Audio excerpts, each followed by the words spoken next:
我今日又嚟咗高明啦。嗱，呢條視頻咧，我驚出街之後咧會得罪好多喺高明做批發啊、零售嘅呢啲老細嘅，因為呢間有線下拼啲啲之稱嘅超會買咧，又開咗過嚟高明。呢個老細真係識做生意啊！唔知今次會唔會將呢個瀨粉嘅價錢打落嚟咧？一齊去睇下。又係呢隻巴黎水啊，4支裝先賣18個8啫，即係平翻落嚟咧4個7一支，認真抵喎！整翻2嚿先。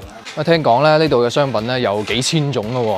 場地都幾大喎，有幾千方嘅都。呢隻李子柒嘅螺絲粉咧，平時賣13個9，而家先賣8個8啫喎。即係嗰啲咩波波間都冇咁嘅價喎。咁大盒嘅士多啤梨，平時賣35蚊，而家19個9就可以攞到啦。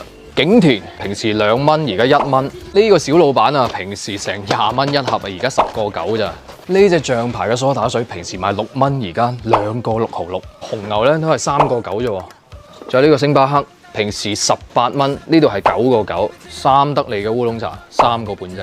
嗱，呢個咧真正嘅高明本地產啊，海天嘅蠔油加豉油各1支，都係7個9啫。呢隻10斤裝嘅洗衣液咧，平時賣49，而家18個8啫喎，咁大支。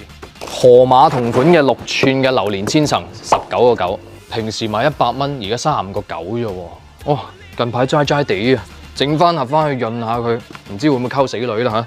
總之呢度啲嘢咧真係平到笑啊！停車仲唔使錢添。但係點解揾嚟揾去都唔見啲高明瀨粉嘅咧嚇？等我揾下店長傾下先。